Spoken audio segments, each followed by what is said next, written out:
Is Israel eyeing regime change in Iran? What Netanyahu is aiming for? Israel and Iran traded fire for a third day in their most intense confrontation in history, as Israeli forces struck an Iranian defense facility and fuel depots.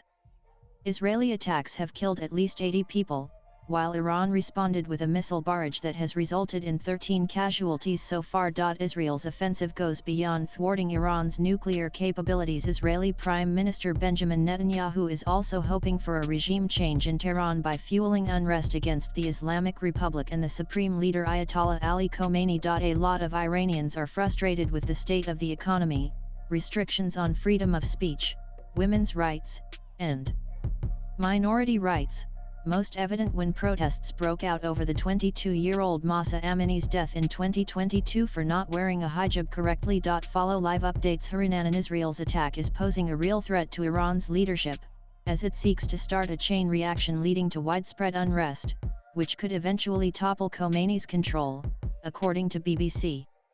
Israel has already dealt a crushing blow to Iran by eliminating most of its military leadership, including Army Chief Mohammad Bagheri. Israel has warned that its attack is not yet over, particularly after Iran's retaliatory missile attacks, which means more Iranian leaders could be targeted.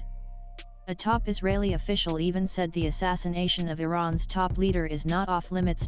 Israel's recent strikes have already inflicted substantial damage, including at the heavily fortified Natanz enrichment facility, where structural collapse was reported.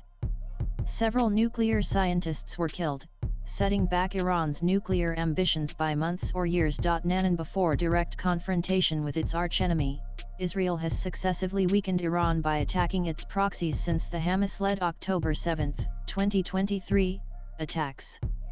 The Israeli offensive in Gaza has killed thousands of Palestinians and militarily degraded Hamas to the extent that it is no longer a significant threat to Israeli citizens. Israel also launched an attack against the Lebanon-based Hezbollah group, eliminating its entire leadership as well as most of its missile stockpile.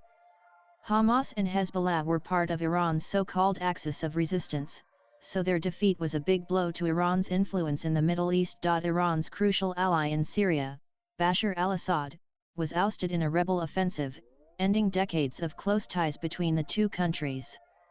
This allowed Israel to invade and occupy the strategic Golan Heights, weakening Iran's proxies in the Middle East and leaving Tehran vulnerable to Israeli attacks. In April last year, Israel bombed the Iranian embassy complex in Damascus, killing top military commanders and officials. This led to the first direct attack by Iran on Israel, which proved largely ineffective. Nanan. Israel is hoping that its relentless attacks could unsettle the regime and pave the way for a popular uprising. However, it is a big gamble, as there is no evidence that such a chain reaction will start in the first place.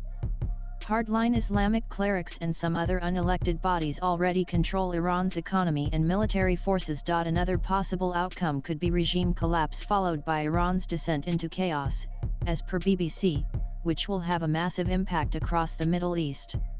However, this raises major questions on who will be an alternative to Khomeini's rule. Swipe left for next video. Iranian opposition forces have been highly fragmented in recent years and there are no clear options here.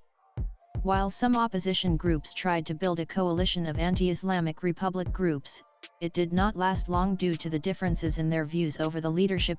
Israel may be looking at former Iranian Crown Prince Reza Pahlavi, the son of Iran's former Shah, who was overthrown in the country's 1979 Islamic Revolution. Pahlavi has been living in exile and has also visited Israel in recent years.